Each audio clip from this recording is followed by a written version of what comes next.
The sun was just beginning to rise over the distant mountains, casting a warm golden glow across the temple courtyard. The morning air was cool and crisp, filled with the scent of blooming jasmine and the sound of birds greeting the new day. A small group of disciples sat cross-legged on the stone floor, their eyes focused on the serene figure of their master, who sat before them with an air of calm wisdom. The master, an elderly man with a gentle smile and eyes that seemed to hold the depth of countless lifetimes, looked at his students with deep affection. He could see their eagerness, their desire to learn, to understand the mysteries of life and death, the purpose of their existence. He knew the journey they were on, for he had walked that path himself. After a moment of silence, one of the younger disciples, who was always full of curiosity, spoke up.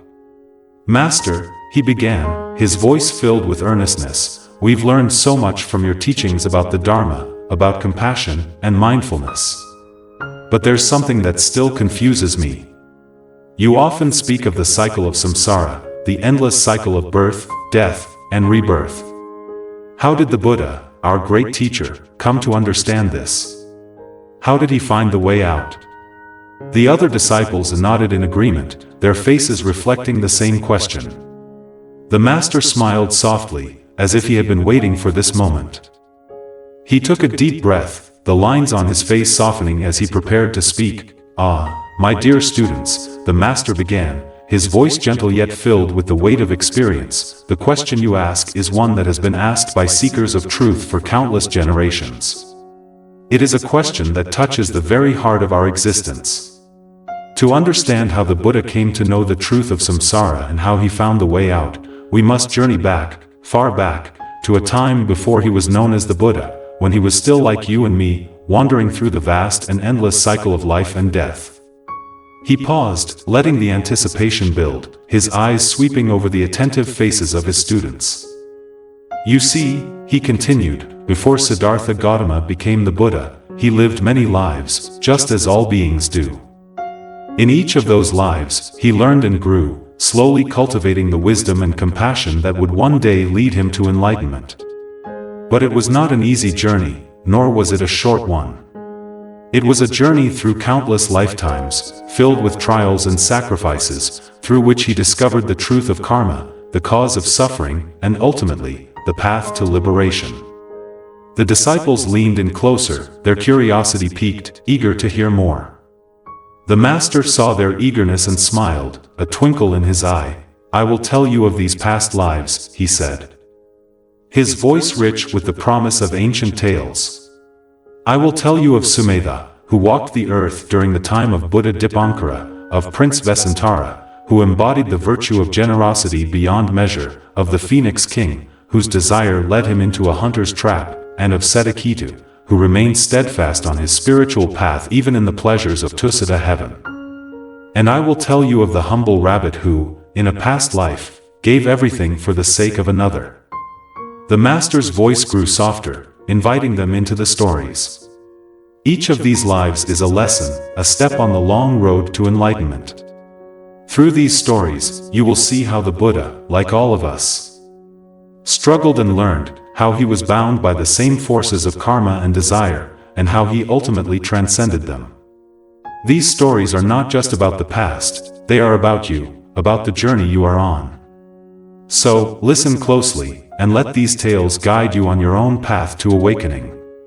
And with that, the master began to weave the stories of the Buddha's past lives, drawing his disciples into a world where every action mattered, where every choice was a step toward liberation or further entanglement in the web of samsara. The disciples listened, their hearts and minds opening to the profound lessons embedded in each tale, feeling as though they. Today, we delve deeply into the Buddha's life before his enlightenment, exploring the countless lifetimes he lived, filled with both suffering and joy. This is the journey through samsara, the endless cycle of birth, death, and rebirth.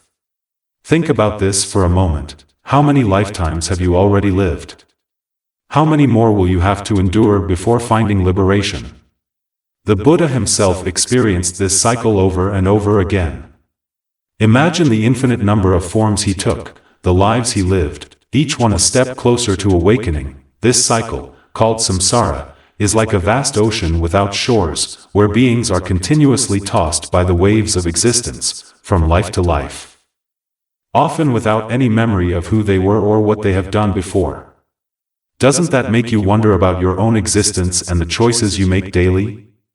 The Buddha's journey through samsara is not just his story, it is our story too. It's the story of every being caught in this endless wheel of birth and death, but what keeps us bound to this cycle?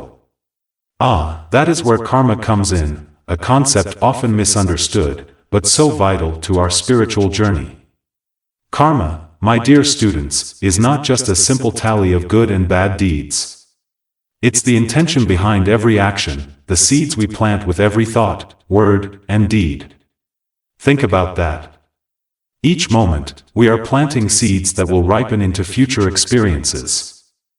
These seeds, when watered with either love or hatred, wisdom or ignorance, determine where we will be reborn. Doesn't this make you want to be mindful of everything you do? Consider this: most beings, trapped in ignorance, do not remember their past lives. They don't understand the reasons behind their current sufferings or joys.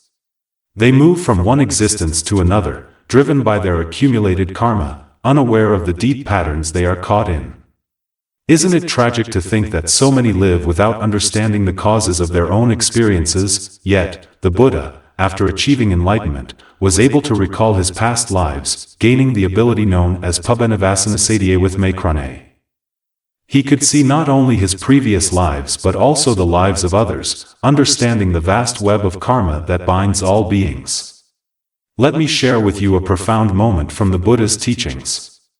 Once, while staying in the great city of Shrivasti, a group of monks approached him with a question that we all might ponder: "Venerable Sir, how many lifetimes have you passed through?" The Buddha, with his infinite wisdom, did not answer with a number. Instead, he wanted them to grasp the incomprehensible vastness of existence. He said, "The lives each being has passed through are so numerous and vast that they are beyond counting. Imagine that." The Buddha explained with an analogy: if there were 4 disciples, each living for 100 years, and each day they remembered 100,000 past lives, even then, they would not be able to count all the lives they had experienced. Such is the vastness of samsara. This should fill us not with despair but with determination, a determination to break free from this cycle. Can you feel that sense of urgency? The need to awaken and find a way out of this endless wheel of existence. To understand how to break free, we must look at the Buddha's past lives, his many journeys through samsara, each one a lesson in itself. Let us begin with the story of Sumedha. During the time of Buddha Dipankara, Sumedha was born as a prince named Fu Quang, surrounded by the luxuries and comforts of royal life. Yet, he felt a deeper calling. He was moved by the teachings of Buddha Dipankara and decided to renounce his royal status to become an ascetic. Picture this: a young prince, turning away from all his worldly comforts, seeking instead the truth of the Dharma. One day, with a heart full of devotion, Sumedha decided to make an offering of gold to the Buddha. On his way, he met a village girl holding 7 lotus flowers, which she also intended to offer. He asked to buy them, but seeing his sincerity, the girl gave them to him freely. Together, they made a vow to support each other in their spiritual journeys, to be husband and wife in future lives. This story shows us the power of intention and the deep karmic bonds that are formed through our actions. Isn't it incredible to think about the connections we might have formed through our own actions, spanning across lifetimes? Reflect now on the story of Prince Vesantara, another of the Buddha's past lives, known for his unmatched generosity. Prince Vesantara was so devoted to the virtue of giving that he gave away all he had, even his own children and wife, to those in need. Can you even fathom such a sacrifice? His actions were not just about material generosity, they were about letting go of attachment, of understanding the impermanence of all things. His profound generosity inspired beings across many realms, planting seeds of virtue that would one day guide them toward enlightenment. What does this teach us? It shows that true generosity requires us to let go of our attachments, our fears, and our desires. It is a call to cultivate a heart that is open, free, and unattached. Now let's delve into the tale of the Phoenix King, another profound lesson in the dangers of desire and attachment. In this life, the Buddha was born as a majestic Phoenix King, living in joy with 500 beautiful wives. Yet one day, while soaring through the skies, he saw a stunning blue phoenix and became completely captivated by her beauty. Think about that. He was so overwhelmed by desire that he abandoned his wives to pursue this new love, seeking to win her affection by finding the sweetest fruits. However, his obsession blinded him, leading him straight into a hunter's trap. What a powerful metaphor for the dangers of attachment. The Phoenix King, now caught, pleaded for his life, offering treasures beyond imagining, but the hunter, fixated on his own desires, refused. This story illustrates the dangers of letting desire cloud our judgment, leading us away from wisdom and clarity. It's a reminder that attachment only leads to suffering. Don't you see the relevance of this in our daily lives? And then there's the story of Bodhisattva Setaketu in Tusita Heaven, a tale of determination and unwavering commitment. During the era of Buddha Kashyapa, the Buddha was reborn as Prince Setaketu, who, despite his royal status and all the pleasures it offered, chose to renounce his throne and pursue the spiritual path. Can you imagine the strength it takes to give up such worldly pleasures? Setaketu was reborn in the Tusita Heaven, a realm of immense pleasure, but he did not let these distractions deter him from his spiritual goals. He continued to teach and guide other heavenly beings, encouraging them to cultivate virtues and advance on their spiritual journeys. This story is a powerful reminder that no matter where we find ourselves, even in places of great comfort and distraction, we must remain focused on our ultimate goal of enlightenment. Finally, let me share with you the tale of the self-sacrificing rabbit. In this humble lifetime, the Buddha was born as a rabbit known for his kindness and compassion. One day, he encountered a starving Brahmin in the forest. Seeing the Brahmin's plight, and having nothing else to offer, the rabbit chose to sacrifice himself by leaping into a fire, offering his own body to feed the hungry man. Such an act of ultimate selflessness moved the gods themselves, who intervened to save him. This story illustrates the depth of compassion and selflessness that the Buddha cultivated over countless lives. It's a powerful lesson in the ultimate expression of giving, offering oneself completely, without attachment or expectation of return. Reflect on this, my disciples. How often do we act with such selflessness in our own lives? Each of these stories, the Jataka tales, is more than just a narrative, it is a teaching, a guide on the path to enlightenment. They illustrate the qualities that the Buddha cultivated over many lifetimes: patience, generosity, compassion, wisdom. These are the qualities that we must also cultivate if we wish to break free from the cycle of samsara. But how do we apply these lessons to our own lives? First, we must understand the nature of karma. Each action we take, each thought we think, creates a ripple that affects not just this life but future ones. It's like planting seeds. What kind of seeds are you planting with your actions today? Good seeds or bad? Seeds of generosity, compassion, and wisdom, or seeds of greed, hatred, and ignorance? Reflect on this deeply, for it will shape your future. Next, we must cultivate virtue. The Buddha's past lives show us the importance of generosity, patience, and compassion. These are not just nice qualities to have, they are essential for our spiritual growth. They are the building blocks of enlightenment. So, practice generosity in your daily life. Be patient with others and with yourself.